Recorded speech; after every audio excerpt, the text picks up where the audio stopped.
모르는 게 있으면은 그 강사실로 오세요. 다음 주부터 모르는 게 생길 거예요. 이번 주까지는 안 생길 수 있어도. 자, 이제 163페이지에 오면 제2절에 재화의 판매가 있어요. 뒤로 쭉 넘어가 보시면 어디 가 보시면 되냐면은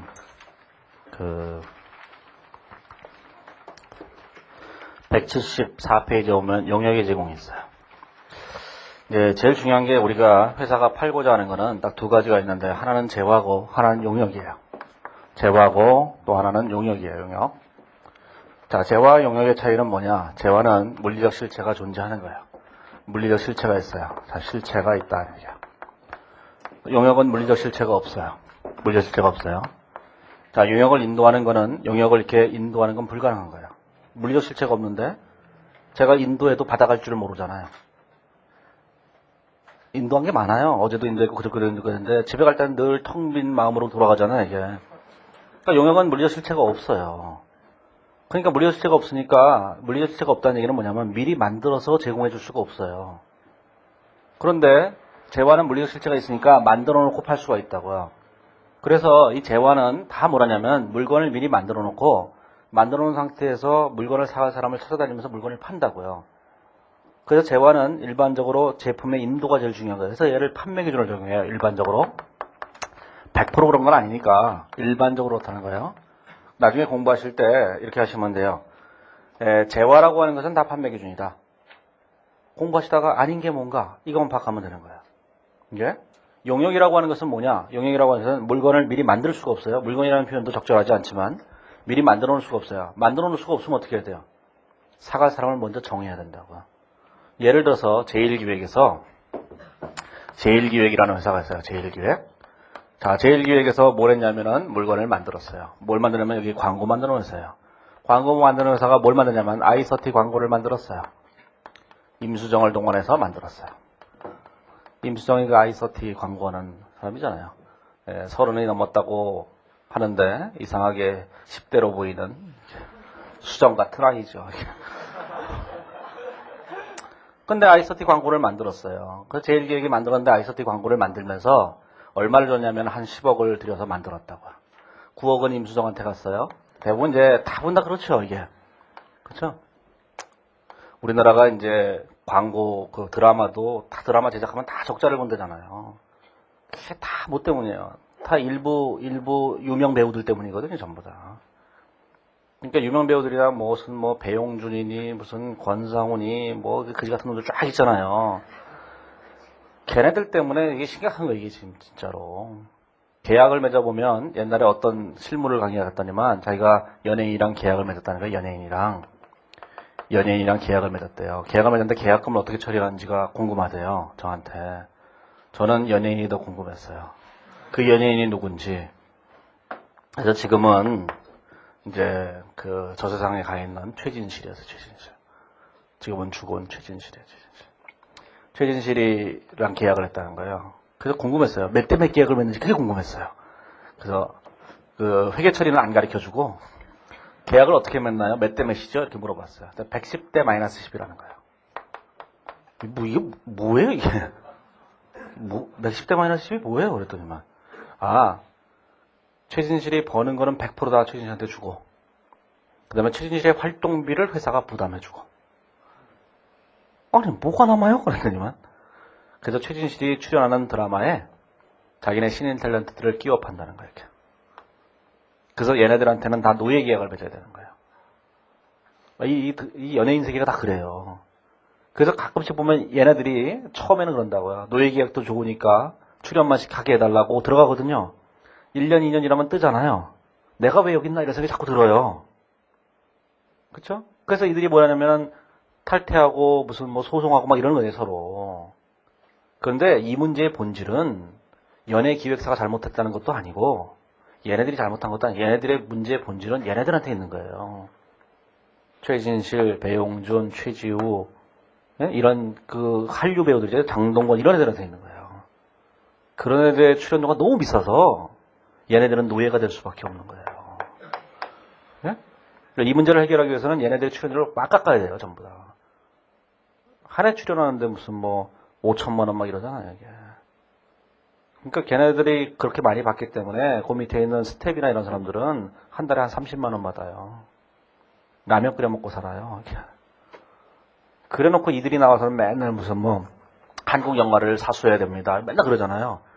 저는 그런 거 맨날 데모하는 걸 보면서 그지 같은 새끼들 이런다고 이렇게. 그렇잖아요. 그게 한국 영화를 봐줄 필요가 없어요. 이게 착취구조이기 때문에. 그 한국 영화를 봐주려면 이 연예인들이 솔선수범해야 된다고요. 그래서 안성기는 그래서 존경받는 배우가 되는 거예요. 또 안성기가 또 누군지 모르잖아요. 안성기는 옛날에 자기 인기가 완전히 상종가를 칠 때 자기의 출연료를 1억으로 딱 묶었어요. 1억 이상 절대로 안 받겠다고. 그러니까 안성기는 배우들 중에서도 완전히 존경받는 사람이잖아요. 또 다른 사람이 있어요. 한석규 있어요. 한석규. 한석규 항상 상종가 칠 때 한석규는 러닝 개런티 계약을 맺었죠. 그래서 우리나라 영화를 망쳐버렸죠. 그렇잖아요. 그러니까 얘는 존경받지 못하는 거예요. 그래서 얘는 대배우지만 얘는 대배우가 못 되는 거예요.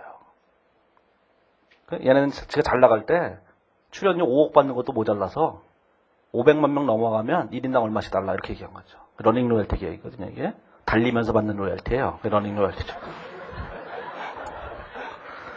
그래서 이제 한석규가 그 다음에 이제 잘 안 되고 난 다음에 영화에 출연해도 사람들이 별 관심도 없는 거죠. 그래서 이제 가장 유명한 영화가 이주간첩이라는 게 있잖아요. 2주 만에 내렸다고 하는 전설과도 같은 거죠. 아무튼 간에 임수정이 하고 이제 9억의 계약을 체결했어요. 제1기획이. 광고를 만들어서 현대자동차를 찾아가요. 현대자동차를 찾아가서 얘기를 하는 거죠. 우리가 아이서티 광고를 만들었는데 써주세요. 이렇게 얘기하면 여기서 그럴 거 아니겠어요. 그 현대자동차에서도 자기네 자회사로 그 광고회사가 하나 있잖아요. 그러니까 우리는 여기서 다 만들 건데 미안해. 이렇게 얘기하면 여기는 10억을 어디서 보장받겠어요. 그러면 재빨리 지워버리는 거죠. 지워버리고 체어맨 이렇게 바꿔버리는 거예요.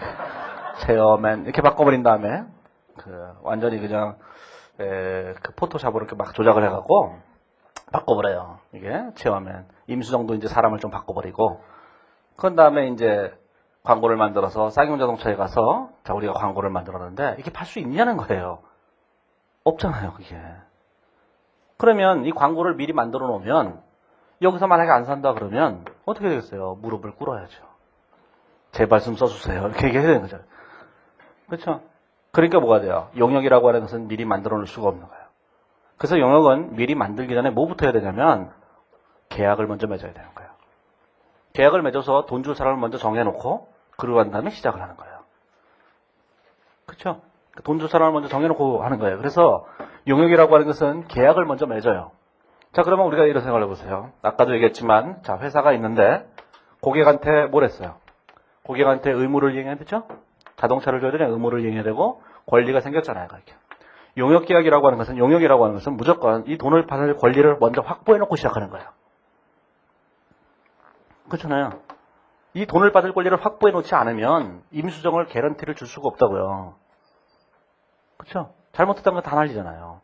그러니까 먼저 계약을 맺고, 그리고 난 다음에 이 돈을 내가 광고만 만들면 확실하게 받을 수 있다는 그 확정을 지어놓고 그 다음에 물건을 만들기 시작하는 거예요. 그러면 여기서 제일 중요한 게 뭐겠어요? 돈을 받을 수 있느냐 없느냐가 중요한 것이 아니라 뭐가 더 중요하죠? 이 물건을 만드는 게 더 중요한 거잖아요. 그래서 용역의 제공은 다 진행 기준인 거예요. 근데 용역의 형태가 굉장히 많잖아요. 굉장히 많으니까 100% 다 진행 기준은 아니에요. 진행 기준이 아닌 것들도 있지만 일반적으로 대전제가 대부분 다 진행 기준인 거죠. 그래서 기준에서는 용역 제공은 다 진행 기준이다. 이렇게 돼 있는 거예요. 일반적으로. 그래서 용역의 제공은 진행 기준인 거예요. 진행 기준. 진행 기준이죠. 얘가 이렇게. 자, 그런데 저 재화 중에는 아주 황당한 재화들이 있어서 굉장히 비싼 재화들이 있어요. 일반적인 재화들은 만들어 놓고 물건 사갈 사람을 구하면 돼요. 현대자동차 같은 경우에 제네시스나 이런 것들 만들어 놓고 사갈 사람을 이렇게 찾아다니면 되거든요. 그 5, 6천만 원짜리는 뭐 사람들이 살 수 있는 정도가 되는 거니까. 근데 예를 들어서 현대중공업에서 우주선 하나 만들었어요. 우주선 하나 만들어 놓고 이게 달 날아가는 우주선이에요? 자, 일단 한 대를 만들었는데 1조 원이 들어갔어요. 자, 이제 여기를 이걸 팔아야 되는데 팔 데가 나사밖에 없잖아요. 그렇죠? 나사를 찾아가죠. 나사를 찾아가서 우리가 우주선 하나 만들었는데 쓰실래요? 이렇게 얘기했을 때 나사가 안 쓴다 그러면 그게 슬퍼진 일이 되잖아요. 또 거기서 무릎 꿇고 제발 써주세요. 이렇게 돼야 되는 거잖아요, 이게. 그래서 뭐가 되는 거냐면 이렇게 우주선 같은 것들은 계약을 먼저 맺어야 되는 거예요, 이게. 엄청나게 비싼 것들. 이런 것들을 뭐라고 하냐면 건설계약이라고 하는 거예요. 다음 챕터에 나오는 게 건설계약이에요. 자, 건설계약이라고 하는 거죠. 이 건설계약은 계약을 먼저 맺어놓고 물건을 만들어주는 거예요. 예? 그 건설계약의 본질의 성격은 용역이라고 하기도 하는데, 우리가 이제 용역이니 뭐니 얘기하면 복잡하니까, 건설계약은 물리적 실체가 존재하는 걸 만들어주긴 만들어지는데, 그 금액이 너무 비싸서 미리 만들어놓고 사갈 사람을 찾아낼 수가 없다는 거예요. 그래서 물건을 사갈 사람을 먼저 정해놓고 그 다음에 하는 거예요. 그래서 조선회사들이나 현대중공업, 대우, 현대미포조선, 대우조선해양, 삼성중공업, 두산중공업 이런 데들이 다 뭐라는 거냐면 일단 계약을 먼저 맺고 그 다음에 공사를 시작하는 거예요. 건설회사들도 다 그렇죠. 건설회사들도 계약을 먼저 맺어요. 그리고 난 다음에 건설을 시작하는 거예요. 예? 자, 그래서 건설계약은 그래서 뭐가 되는 거죠? 계약을 먼저 맺었은 다음에는 공사의 진행이 제일 중요한 거예요. 그래서 얘가 진행 기준인 거예요. 예? 계산 문제의 대부분은 다 여기서 나와요. 건설계약 쪽에서. 그러면 자, 우리가 생각해 보세요. 그렇다면 용역도 진행 기준이고 건설계약도 진행 기준이라면 요 얘기와 요 얘기는 같은 얘기가 있겠죠. 틀림없이 같은 얘기들로 이렇게 이루어져 있을 거예요. 그렇죠? 그래서 수익인식 기준에 보면 수익이라고 하는 기준서를 보면은 용역에 대한 얘기가 쭉 쓰여져 있는데 여기 써져 있는 얘기가 여기에도 똑같이 쓰여져 있어요. 용어만 약간 바뀌어져 있죠. 여기는 다 건설계약, 여기는 제공하는 용역 이렇게 바뀌어져 있는 것일 뿐이에요. 그래서 이걸 이중으로 공부하실 필요는 없어요. 어차피 이쪽 얘기는 이것만 공부하면 자동적으로 얘가 다 돼요. 하지만 시험에서는 말로 하는 문제는 대부분 여기서 내고 계산 문제는 대부분 여기서 내요. 두 개 결합이 되는 거니까 굳이 뭐 이 챕터에서 요거를 하시려고 별로 노력하실 필요는 없어요. 말로 하는 것들은. 요거는 하루 종일 할지도 모르니까 그걸 하게 되면은 좀 이해가 되실 거예요. 결론에서. 자, 그러면 우리가 이제 뭐가 필요하냐면은 163페이지에 오면 인식 기준이 있어요. 인식 요건이라는 게 있다고요.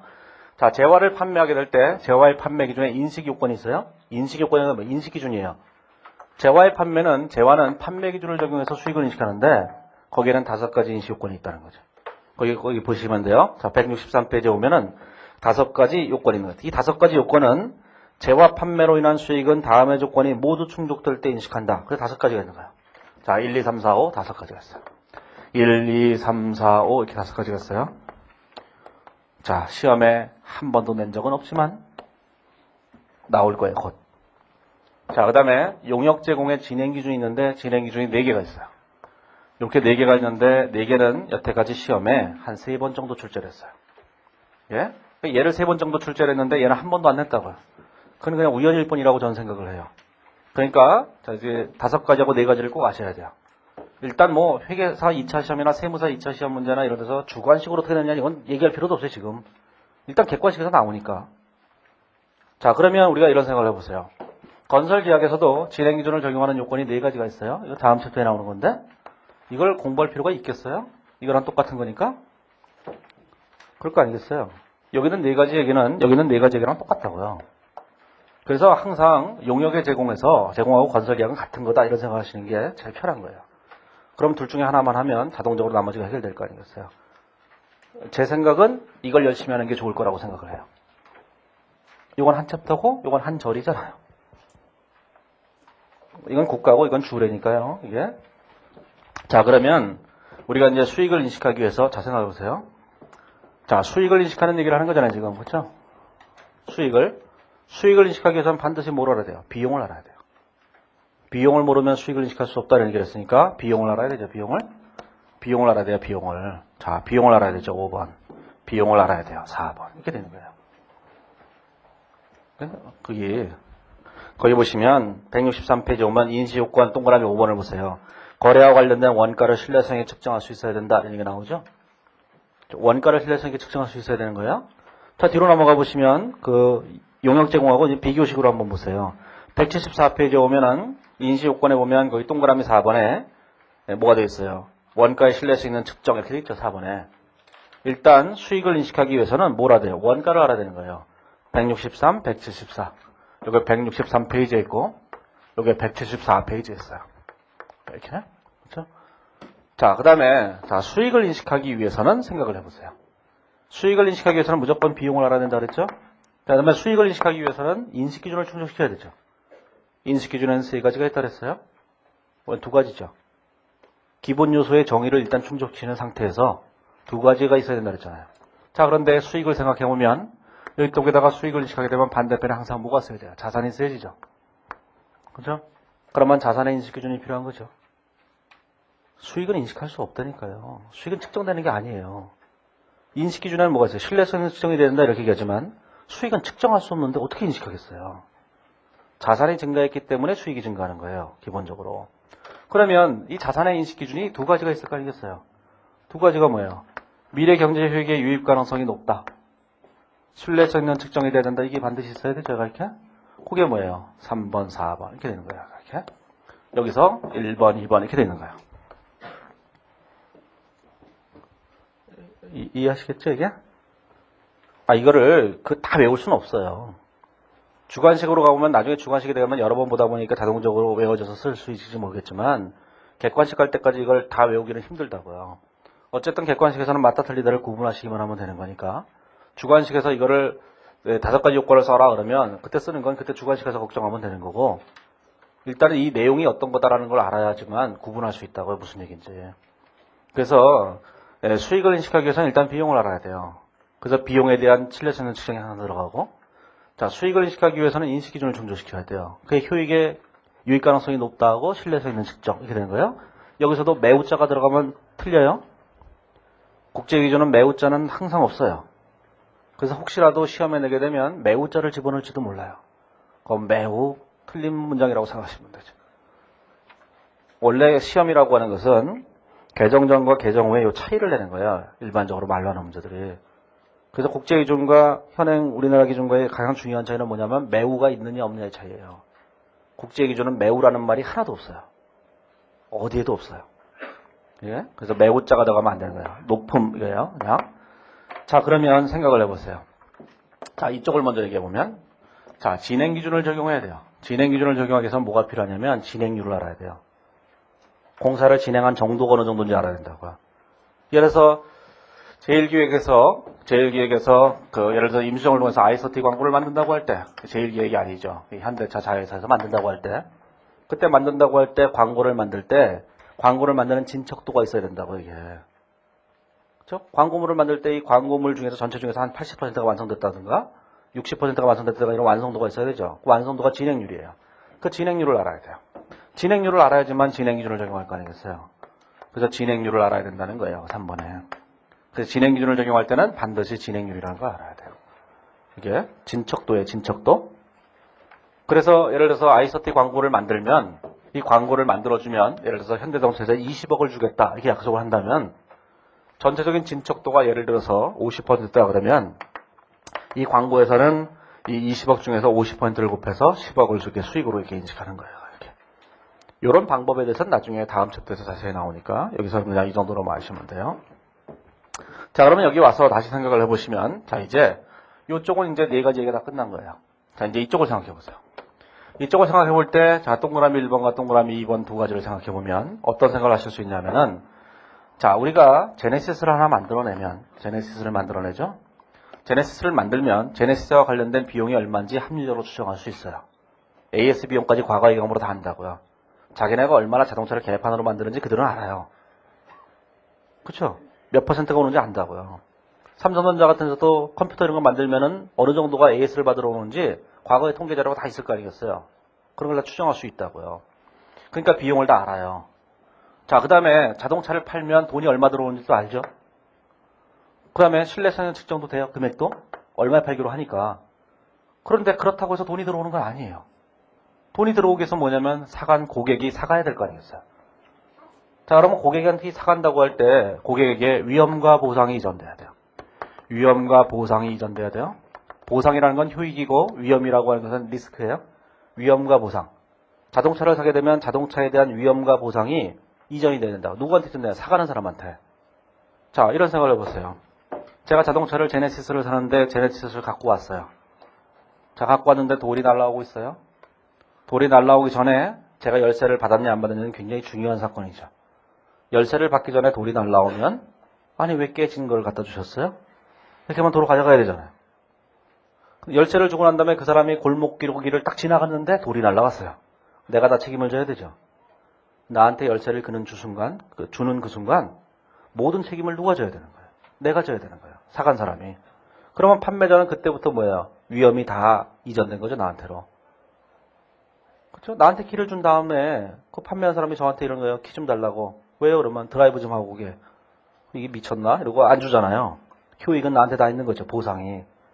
그래서 위험과 보상이라는 것이 고객한테 이전이 돼야만 돼요. 그래야 수익을 인식할 수 있는 거예요. 그 다음에 동그라미 2번에 보면 또 있어요. 통제권을 상실해야 돼요. 통제권. 거기 보시면 그 163페이지 오면 동그라미 2번과 지속적인 관여 및 효과적인 통제를 상실해야 돼요. 그 얘기는 무슨 얘기냐면 그 자동차를 가져간 사람에 대해서 자동차를 가져갔을 때 그 자동차에 대해서 내가 이래라 저래라 얘기하면 안 된다는 거예요. 예를 들어서 자동차를 나한테 팔면 현대자동차는 그 순간부터 뭘 하면 돼요? 나한테 자동차를 오늘은 물지 마라, 오늘은 뭘 하라 이런 얘기 할 필요 없잖아요. 내가 알아서 하는 거지. 그게 통제권의 상실이라는 거예요. 자동차를 나한테 팔기 전까지만 해도 현대자동차에서는 이걸 자기가 통제할 수 있었다고요. 오늘 갖다 줄까 내일 갖다 줄까 이걸 통제할 수 있다고요. 근데 일단 나한테 넘기면 그걸로 모든 게 끝난 거예요.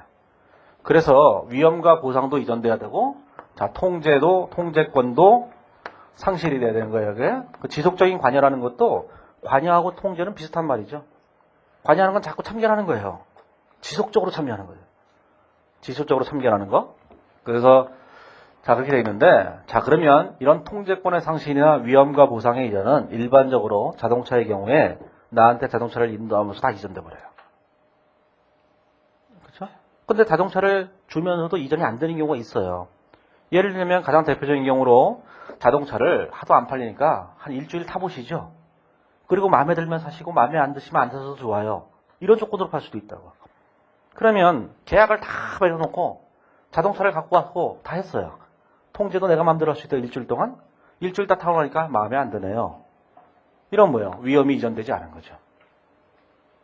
그렇잖아요. 이게? 그러면 다시 가져가세요. 이러고 끝내면 되는 거죠. 우리나라 사람들이 그걸 잘 못하잖아요. 한번 써보시고 네? 마음에 안 들면 사지 마세요. 그러면 마음에 안 든다 그러면 막 욕하고 이러잖아요. 그래서 갑자기 마음에 들어버리죠. 이게. 자, 그래서 요처럼 5가지 요건이 있다는 걸 꼭 기억하셔야 돼요. 오늘 5가지. 여기 4가지 이걸 기억하셔야 돼요. 자, 그런데 그 밑에 보시면 163페이지 오면 가로 1번에 위험과 보상의 이전이 있는데 거기 파란색 글씨로 이렇게 돼 있어요. 소유에 따른 위험과 보상의 이전은 일반적으로 법적 소유권의 이전이나 재화의 물리적 이전과 동시에 이루어진다. 자동차를 나한테 딱 인도해 줌으로써 대부분 다 이전되는 거예요. 하지만 그 밑에 보시면 판매자가 소유에 따른 중요한 위험을 부담하는지 여부에 따라 수익은 다음과 같이 회계 처리된다 이렇게 되는데 파란색 문장 바로 뒷문장에 보면은 법적 소유권이 이전됐다 하더라도 그 위험과 보상이 이전되지 않을 수도 있다 이런 얘기가 쓰여져 있어요. 그러니까 위험과 보상의 이전은 일반적으로 재화의 물리적 이전이나 소유권 이전으로 대부분 다 동시에 이루어지지만 그렇지 않을 수도 있다는 거죠. 자, 그런데 그 밑에 동그라미 1번과 동그라미 2번을 보시면 판매자가 소유에 따른 중요한 위험을 계속 부담한다면 그러면 수익을 인식하면 안 되는 거예요, 절대로. 거기는 요걸 설명하고 있는 거예요, 요거를 설명하고 있는 거예요, 단순하게. 이 중에서 위험을 계속 부담하고 있다면 수익을 인식해서는 안 된다. 판매자가 만약에 위험을 부담하지 않고 있다면 그러면 수익을 인식해도 좋다. 그런 얘기를 하는 거죠. 그게 그 얘기예요. 자, 뒤로 넘어가 보시면 거기 그 밑에 참고에 보시면 이렇게 돼 있어요. 거래 이후에도 판매자가 재화의 소유에 따른 중요한 위험을 부담하는 경우의 예가 있어요. 요건 세무사 시험에 출제했던 거예요. 4개. 나중에 객관식 공부하실 때 그 객관식 책 같은 거 나올 거예요. 그럼 그때 하셔도 좋은데 세무사 시험에 출제했던 거예요. 동그라미 1, 2, 3, 4 4가지가 있죠. 우리 시험이 오지선다라는 걸 생각하시고 4가지가 나오면 매우 흥분해야 될 일이 돼요. 그거는 시험 보는 사람의 가장 기본적인 자세죠. 자, 그 위에 보시면 참고 바로 위에 보시면 이렇게 돼 있어요. 또 다른 예로 고객이 만족하지 않은 경우에 판매 대금을 반환하는 소멸 판매를 들 수 있는데 그 경우 과거의 경험과 기타 관련 요인에 기초하여 미래의 반환 금액을 신뢰성 있게 추정할 수 있다면 판매 시점에 수익을 인식하고 추정 반환 금액은 부채로 인식하게 되어 있는데 이 문장은 그냥 기억해 보실 필요가 있냐. 이게 뭐냐면은 고객이 만족하지 않는 경우에 판매 대금을 반환한다는 것은 반품 조건부 판매를 말하는 거예요. 이 반품 조건부 판매의 경우에 반품 조건부 판매가 있어요. 예전에는 이 반품 조건부 판매가 있게 되면 반품 조건부 판매에 대해서 반품 예상액을 수익에서 인식하지 않았었다고요. 하지만 국제기준은 그런 얘기 없어요. 그런 얘기 없어요. 옛날에는 이 반품 조건 판매는 반품을 예상할 수 있는 경우와 없는 경우로 나눠서 예상할 수 있다면 전체 금액에서 예상할 수 없는 금액을 뺀 금액을 수익으로 인식한다 이랬고 반품을 예상할 수 있으면 수익을 인식할 수 없다 이렇게 되어 있는데 국제기준은 그런 얘기 없어요. 국제회계기준에서는 그냥 이 반품 조건 판매에 대해서 그 문장만 있는 거예요. 반품 조건 판매에서는 반환되는 금액을 신뢰성에 추정할 수 있다면 추정할 수 없으면 어떻게 돼요? 그 수익을 인식할 수 없는 거예요. 그럼 어차피. 근데 반품 금액을 예상할 수 있다면 수익을 인식하는 거예요. 수익을 인식해요. 수익을 인식하는데 그 다음에 뭐라고 됐어요? 추정되는 반환 금액은 부채로 인식한다는 거예요. 여기는 절대로 이런 말이 없어요. 반품 예상액을 수익에서 차감한다 이런 표현이 없다고요. 예전에는 반품 예상액을 수익에서 뺐다고요. 예를 들자면 물건을 A사가 고객한테 물건을 보냈는데 반품 조건부로 자 이게 10만 원어치 팔았어요. 근데 이 중에서 10%가 반품이 될 거라고 생각한다면 요 10만 원 중에서 자 반품이 예상되는 금액 만 원을 빼서 9만 원만 이렇게 수익으로 인식했었다고요. 과거에는. 국제기준에서는 이런 얘기가 없어요. 국제기준은 그냥 10만 원을 수익으로 인식하고 그 다음에 반품이 예상되는 금액은 부채로 계산하는 거예요. 이걸 부채로 계산하는데 이 부채를 어떻게 계산하느냐 거기에 대한 얘기는 한마디도 없어요. 거기에 대해서 한마디도 없어요. 그래서 책에 반품 충당 부채가 없는 거예요. 책에. 그래서 이제 그 한국 공인회계사회에서 나왔던 공인회계사 나오는 IFRS 적용 매뉴얼이라는 책이 있어요. 적용 매뉴얼이라는 책이 있어요. 이게 적용 매뉴얼이라는 책이 있는데 이 책은 누가 낸 거냐면은 빅4에서 빅4 있어요. F4가 아니고 빅4 있어요. 국제적인 회계법인 4개 회계법인과 제휴되어 있는 우리나라 회계법인이 4개가 있다고요. 이 4개 회계법인에서는 국제회계 전담팀들이 있어요. 우리나라에서는 여태까지 국제회계준이 도입이 안 됐었기 때문에 국제회계준에 대해서 아는 사람이 별로 없다고요. 그래서 여기에 대한 가장 권위자들이 누구냐면 이 사람들이에요. 이 사람들은 수년에 걸쳐서 국제기준만 연구한 사람들이에요. 그들도 잘 몰라요, 그러면. 자세한 얘기가 안 써져 있어서. 그리고 현재로서는 여기 있는 사람들 중에서 팀장들, 그들은 이제 표현은 이제 리더라고 얘기하던데, 왜 리더라고 얘기하는지 모르겠는데, 국제계 팀 리더들이래요. 이 리더들이 모여서 쓴 거예요. 제 생각에는 이게 현재 우리나라에서 가장 권위 있는 책이라고 생각해요. 그나마 제일 많이 연구한 사람들일 테니까. 이 책에 보면은 그렇게 쓰여져 있는 거예요. 충당부채에 대한 얘기는 언급이 없어요. 그냥 부채로 계산한다. 그걸 어떻게 계산하냐? 우리는 모른다. 그죠? 우리는 시험 볼 때 어떻게 해야 돼요? 그걸 어떻게 계산하는지 모르기 때문에 그걸 계산 문제를 낼 수가 없어요, 현실적으로. 그럼 말로밖에 할 수밖에 없는 거예요. 그럼 나중에 이 부채를 어떻게 계산합니까? 물어보면 한국회계준원에서 그러면 이렇게 할까요? 하고 답변서를 내겠죠.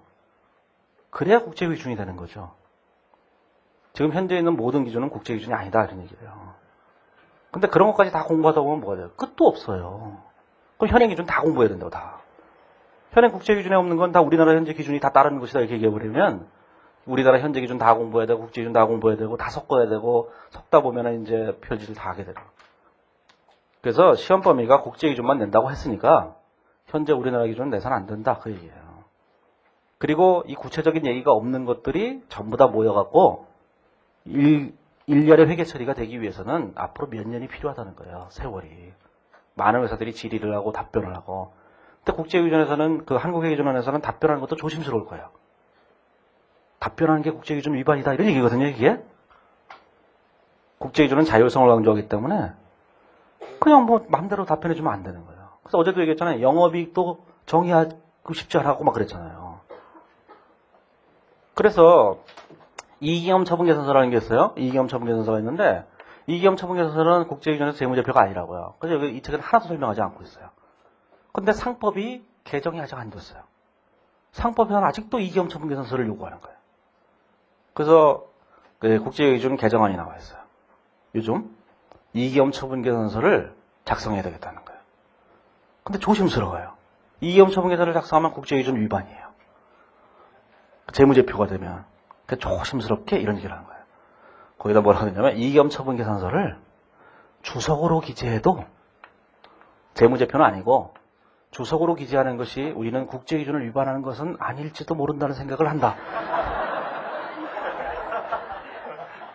그래서 상법을 위반할 수는 없으니까 상법을 위반할 수 없으니까 어떻게 공표는 건 해야 되겠는데 할 방법이 없잖아요. 국제기준 나에서는.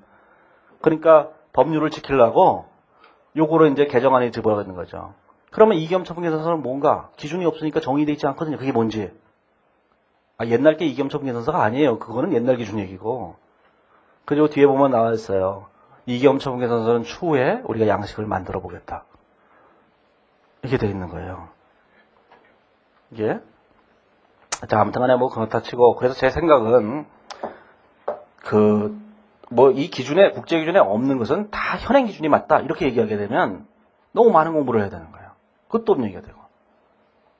그리고 국제 기준만 시험범위라고 얘기했으니까, 국제 기준에 없다고 해서 현행 기준을 내면 그건 말이 안 되는 거잖아요. 이거 시험범위냐? 이렇게 얘기하면 할 말이 없죠, 그쪽도. 그래서 우리는 국제 기준에 있는 것만 하자. 그런 얘기예요. 없는 얘기를 하지 말자는 거죠. 그러다 보니까 책이 아주 쉬워요. 그래서 빨리 합격해야 되는 거예요. 이 인간들이 자꾸 지리외신을 할 거 아니겠어요?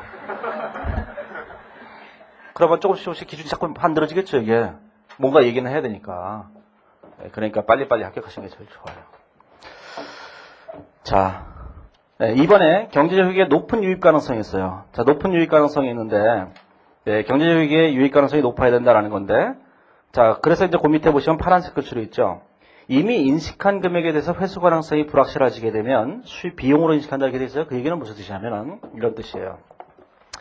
우리가 수익을 인식해야 되는데, 자, 수익을 인식할 때 어떻게 인식하겠어요? 여기다 수익을 인식하게 되면 반대편에 뭐가 쓰여져요? 그냥 이렇게 생각하세요. 매출로 인식하게 되면 반대편에 뭐라고 쓰여지겠죠? 이게 쓰여질 때 현금이 들어왔으면 그걸 끝나는 거지만 현금이 들어오지 않았다면 여기다 매출 채권이라고 쓰여질 거 아니겠어요? 이 매출 채권이라고 이렇게 수익을 쓰기 위해서는, 수익을 인식하기 위해서는 이 금액이 써져야 된다고요. 그러기 위해서는 이 금액이 현금으로 유입될 가능성이 높아야만 되는 거예요. 이 매출 채권이 있는데 물건을 외상으로 팔았는데 물건을 사간 사람이 돈을 줄 가능성이 높아야만 한다는 얘기예요. 그래야지만 이걸 인식하는 거예요. 그러면 이것을 돈을 받을 가능성이 높지 않아요. 그러면 높지 않다 그러면 이걸 인식할 수가 없는 거예요. 그걸 이해하시겠죠? 물건을 팔 때 저 인간이 돈을 주겠다고 줄 것 같으면은 매출로 인식하는 거고 줄 것 같지 않으면 매출로 인식하지 않는 거예요. 그럼 줄 것 같지 않은데 왜 팔았을까요? 이게 궁금하지만 그냥 기준대로만 한다면 수익을 제일 먼저 인식하는 시점에서는 이 자산이 미래 경제 효익을 유입할 가능성이 있는지 없는지를 판단해서 유입할 가능성이 높다 그러면 인식하고 유입 가능성이 높지 않다 그러면 인식하지 않는다 그런 뜻이에요. 그런데 제일 처음에 인식할 때는 유입 가능성이 높아서 여기다가 매출 채권을 이렇게 인식했어요. 100원이라고. 근데 세월이 지나고 나보니까 이 금액이 유입 가능성이 높지 않은 거예요. 그럼 어떻게 하겠어요? 대손 충당금을 설정한다 그런 뜻이에요. 그 파란색 얘기가? 그 파란색 얘기가 이미 인식한 수익에 대해서 회수가 불확실해지게 되면 비용으로 인식한다 얘기했죠. 그 비용이 뭐겠어요? 대손상각비죠. 그렇죠? 이게 두 가지로 나눠지는 거예요. 두 가지로 나눠질 때 요거를 수익을 인식하는 시점에서 요것의 회수 가능성이 높으면 수익을 인식하고 회수 가능성이 높지 않으면 수익을 인식하지 않고 일단 수익을 인식했는데 나중에 가보니까 얘가 회수 가능성이 없다 이렇게 얘기하면 대손상각비를 인식하고 그런 뜻이에요. 그걸 국제기준에서는 구체적인 계적감을 안 쓰기 때문에 그냥 비용으로 인식한다 그러고 마는 거예요. 우리가 실제로 회계 처리할 때는 뭐라고 써야 돼요? 차변에 대손상각비, 대변에 대손충당금 이렇게 쓰는 거예요. 이게. 자, 가로 3번에 보면 관련 원가의 신뢰성 있는 측정이 있는데 관련 원가를 신뢰성 있게 측정할 수 있어야만 수익을 인식하는 거예요. 그러면 거기 파란색 글씨를 보시면 관련된 비용을 신뢰성 있게 측정할 수 없다면 어떻게 되느냐? 그러면 받은 돈은 선수금으로 인식해야 되는 거예요. 그걸 부채로 인식한다 이렇게 얘기한 거예요. 그렇죠? 그러니까 물건을 팔았는데 물건을 팔았어요. 물건을 팔았는데 여기서는 뭐 돈을 안 받았으면 상관이 없는데 물건을 팔고 돈을 받았다고요. 현금을. 그 다음에 우리가 이게 매출로 이렇게 인식을 해야 될 거 아니겠어요. 이렇게. 근데 매출로 인식할 때 거기에 해당하는 매출 원가가 인식이 돼야 돼요. 그렇죠? 거기에 관련된 다른 비용들도 인식이 돼야 되죠? AS 비용 같은 경우도 이게 얼마인지 모르겠다는 거예요. 그럼 어떻게 되느냐? 이 받은 돈은 수익으로 인식하지 말고 부채로 인식해야 된다는 거죠. 그 부채 구체적인 계정 과목이 선수금이다. 그런 얘기예요, 이렇게. 그렇죠? 국제 기준은 절대로 계정 과목 명칭을 안 써요, 기준에서. 그냥 수익으로 인식한다, 부채로 인식한다, 비용으로 인식한다 이런 얘기만 한다고요. 그리고 구체적인 계정 과목은 뭐라고 쓸 거냐? 그건 니들이 다 알아서 하라는 거예요. 그걸 이해해서 국제기준의 기본적인 생각을 이해하셔야 돼요. 그래서 우리 공부하는 사람의 입장에서 볼 때는 아주 난감해요. 명쾌하게 이렇게 하라 저렇게 하라 이게 제일 좋죠. 근데 니들이 알아서 하라 그러면 두려운 거예요. 우리가 알아서 하면 돼요. 계정 과목을 적당히 쓰시기만 하면 돼요. 그래서 제가 어제 얘기했던 적당한 계정 과목을 쓴다는 것이 훨씬 더 중요한 기준이 된 거예요. 이제 자 오늘은 여기까지 하고 다음 주 월요일 날은 거기 그 165페이지부터 얘기를 하죠.